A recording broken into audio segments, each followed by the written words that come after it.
మన సమాజంలో కొన్ని మూఢనమ్మకాలు ఉంటుంటాయి. కొన్ని చాలా వింతగా అనిపిస్తూ ఉంటుంది.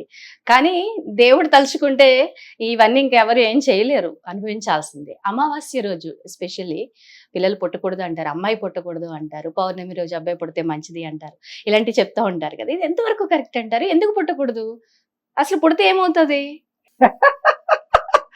ఈ రోజుల్లో తిథి నక్షత్ర వారాలను బట్టి డెలివరీలు చేసుకుంటున్నారే అమ్మాయి. అవును. అంత టెక్నాలజీ పెరిగిపోయింది. హ్మ్. కానీ వాళ్ళు ఏమనుకుంటున్నారంటే నేను తిథివార నక్షత్రాలను టైం చూసి ఆపరేషన్ చేసి బిడ్డను బయటికి తీసుకుంటే వాళ్ళ లైఫ్ బాగుంటుంది అనుకుంటారు. కాదు, ఆ ఒక్క సెకండ్ అర సెకండ్ తేడా వచ్చినా కూడా మన వైబ్రేషన్ లెవెల్లో ఈ విశ్వం అంతా ఒక ఎనర్జీ, మనలో ఒక ఎనర్జీ ఉంటుంది నాన్న. ఆ ఎనర్జీని బట్టే నీ లైఫ్లో నీవు ఎంత ఎనర్జీ లెవెల్తో పుట్టావో అదే నీ లైఫ్గా మారుతుంది. దాన్నే నీ ఉపయోగించుకుంటావు. ఇదంతా సైన్స్. అర్థమైంది? ఆ ఎనర్జీ అంటే ఈ శక్తిని సృష్టించలేవు, నువ్వు నాశనం చేయలేవు. నీకున్న దాన్ని నీవు ఎక్స్పీరియన్స్ చేస్తావు. అదే విశ్వ నియమంలో ఒక నియమం. విశ్వ నియమాల్లో ఒక నియమం. నీవు ఎంతైతే ఎనర్జీతో ఉన్నావో ఆ ఎనర్జీనే నీ లైఫ్ అంతా వాడుకుంటావు. మరి దీనికి నీకు అమావాస్య అని ఎందుకన్నారు? అమావాస్యలో ఆడపిల్ల పుట్టొద్దు, మగపిల్లగాడు పుడితే రాజన్న అవుతాడు, దొంగన్న అవుతాడు అని అన్నారు. అంటే ఏదైనా పెద్దవాళ్ళు అన్నమాట చద్దన్నం మూట లాంటిది అనుకుంటా నేను కూడా. వాళ్ళు కూడా ఏవో అనుభవాలు, విశ్వాసాలు వాళ్ళల్లో లేకపోతే, వాళ్ళ పెద్దలు వాళ్ళకి చెప్పుండకపోతే జరుగుండేది కాదు. కానీ మనకు చెప్పినటువంటి దాంట్లో కొంచెం అర్థాలు మారి ఉండొచ్చు బహుశా. ఏంటంటే అమావాస్య నాడు పూర్తిగా ఈ విశ్వం మొత్తంలో స్త్రీ పురుషులు ఇద్దరం ఉన్నాం కదా. పురుషుడు వెధవైనా గానీ స్త్రీ మంచిదైతే కుటుంబం మంచిగా ఉంటుంది. స్త్రీ మంచిదైతే కుటుంబం బాగుంటది. పాపం పురుషుడు ఎట్లున్నారు చెల్లిపోతుంది.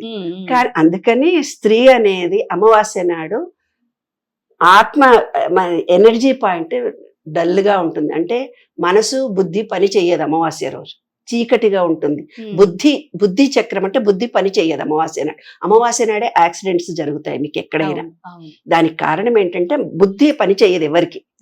లో లెవెల్లో ఉన్న వాళ్ళకి అసలే పని చేయదు. ఇంకా లో లెవెల్లో ఉన్న వాళ్ళకు పూర్తిగా జీరోగా ఉంటుంది. కాబట్టి పురుషులు ఆ రోజు కనుక పుడితే అసలే కొంచెం ఉంటుంది కదా. అంటే ఇంత ఓపెన్ అంటే పాపం ఫీల్ అవుతారేమో. కానీ శాస్త్రరీత్యా కూడా స్త్రీకున్నటువంటి శక్తితో అంత క్రియేటివిటీతో పురుషుడికి ఉండదు. కొంతమంది పురుషులకు ఉంటుంది, వాడి పెళ్ళానికి ఉండదు. ఒకళ్ళు అలా ఉంటే ఒకళ్ళు ఇలా ఉంటారు. ఇది పురుషుడికి మంచి తెలివితేటలతో పుట్టాడు అనుకో, వాడికి కొంచెం ఎడ్డెడ్డి బెబ్బెబ్బె పెళ్ళాకి వస్తుంది. అది మాత్రం గ్యారెంటీ. కాబట్టి ఏ రోజైతే అమావాస్య నాడు అమ్మాయి పుడితే ఈ విశ్వం అంతా స్త్రీ విద్యావంతురాలైతే అందరికీ విద్య నేర్పిస్తుంది అన్న నోటిగా. ఈ స్త్రీ అయితే ఆ కుటుంబంలో జ్ఞానవంతురాలు, తెలివివంతురాలు, బుద్ధిమంతురాలు అయితే అవుతుందో ఆ కుటుంబ వ్యవస్థ, సంసార, అత్తగారింట్లో ఇటు పుట్టింట్లో అన్నిట్లో తెలివిగా ప్రవర్తించడము, జ్ఞానంతో ఉండడం. పురుషుడు అమావాస్య నాడు పుట్టితే వాడు రాజన్న అవుతాడట, లేదంటే దొంగన్న అవుతాడని అన్నారు. అంటే ఏంది? అమావాస్య నాడు పుట్టినప్పుడు జ్ఞానము చాలా తక్కువగా ఉంటుంది. అందుకని వాడి రాజు జ్ఞానం తక్కువ ఉంటున్నాము. అంటే మంత్రి పరిపాలిస్తారు, యోగం ఉంటుంది. కానీ రాజుకి ఏం తెలివితేటలు లేకపోయినా మంత్రులు ఉంటారు కాబట్టి ఆలోచనకర్తలు ఉంటారు. అది అలా అన్నారు. అలా అన్నారు మరి అందులో నిజం నాకు తెలియదు. నువ్వు విన్నట్టే నేను విన్నాను. కరెక్టే మరి. కాబట్టి మంత్రి తోడుంటాడో లేకపోతే పెళ్ళాం ఏదన్నా రాజకీయం చేస్తుందో మరి. ఈ రోజుల్లో చూడన్న ఎమ్మెల్యేలు, ఎంపీలు ఏదున్నా స్త్రీలున్నా పురుషుడే రాజ్యం వెళ్తాడు.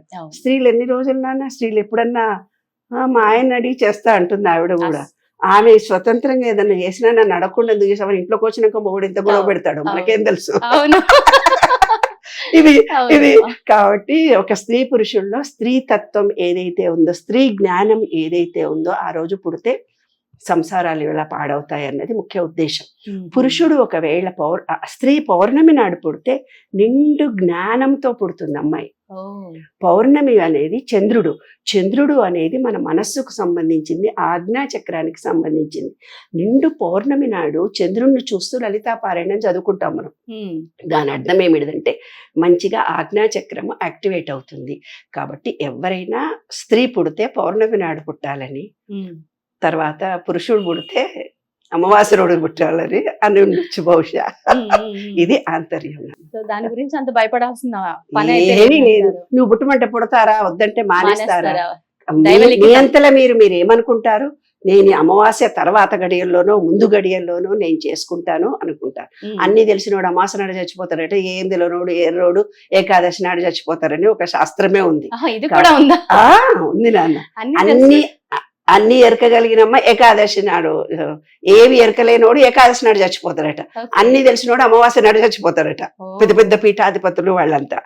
అంటే ఏంటంటే అమావాస్య గడియల్లోనే మామూలుగా మరణం సంభవిస్తుంది.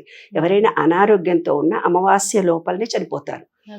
అమావాస్య లోపలనే డెలివరీలు జరుగుతాయి. అంటే అమావాస్య గడియలు వచ్చే లోపలనే, పౌర్ణిమ గడియలు వచ్చే లోపల ముందు రోజునే చచ్చిపోతారు సామాన్యంగా. అమావాస్య ముందు పౌర్ణమి ముందే చనిపోవడం జరుగుతూ పోతుంది. శాస్త్రరీత్యా కూడా అనారోగ్యంతో ఉండి ఇప్పుడు అప్పుడు అనుకుంటుంటారు. అమావాస్య ఏదన్నా వస్తే అమావాస్య దాటదు, అమావాస్య లోపల చనిపోతుంది. చాలా మంది అమావాస్య అంటే చాలా భయపడిపోతారు. ఏం లేదు, అందుకు మెడ్రాస్ వాళ్ళ, కేరళ వాళ్ళకి చాలా ఇష్టం అమావాస్య. తమిళియన్స్ కి ఎంత ఇష్టం. చాలా పవిత్ర. మరి మనకేమో భయపడుతూ పోతుంటాం. అంటే ఏంటిదంటే అంటే విషయంలో ఏమైనా మార్పులు వస్తాయి? ఎగ్జాక్ట్లీ మార్పులు వస్తాయి, 100% మార్పులు వస్తాయి. మెడ్రాస్ లో ఉండే వాళ్లకు అమావాస్య అంటే రీబర్త్. అవును. మన వాళ్ళకి ఏంటంటే లో లెవెల్లో ఉంటారు కాబట్టి వీళ్ళు అమావాస్య గడియలకి ఆజ్ఞాచక్రం మంచిగా పనిచేయదు. అదే వాళ్ళు ఏమనుకుంటారు తమిళియన్స్, ఇవాళతో ఎండ్, రేపు కొత్త జీవితం. అమావాస్య తర్వాత వచ్చే రోజు చంద్రుడు ఉదయిస్తూ ఉదయిస్తూ వెళ్తుంటాడు. అంటే రీబర్త్. ఈ రోజుతో అమావాస్యతో ఈ రోజు జీవితం అయిపోయింది, రేపు నేను కొత్త జీవితాన్ని అనుభవిస్తున్నాను. కాబట్టి కొత్త జీవితంలో గృహప్రవేశాలు చేస్తారు అమావాస్య నాడు. అమావాస్య నాడే పెళ్లిళ్ళు చేసుకుంటారు వాళ్ళు. వాళ్ళకి అది కలిసి, అంటే భౌగోళికంగా వాళ్ళు ఉన్నటువంటి వాతావరణాన్ని బట్టి ఆ గ్రహాలు కూడా అలా వాళ్ళ మీద పనిచేస్తాయి. భౌగోళికంగా కూడా చాలా. అయితే ఇక్కడ మనమంతా శనికి మాత్రమే భయపడతాం. రాహుకేతువులు అనేది కేరళ వాళ్ళకి. కేరళ వాళ్ళు రాహుకేతు అంటే గజ గజ గజ గజ భయపడిపోతారు. వాళ్ళు చూపించేదంతా రాహుకేతు దోషం. కాబట్టి అమావాస్య, రాహుకేతువు ఇవన్నీ ఆయా ప్రాంతాలను బట్టి, వాళ్ళ నమ్మకాలను బట్టి, వాళ్ళ విశ్వాసాలను బట్టి ఫలితాలు ఉంటాయి. ధన్యవాదాలు.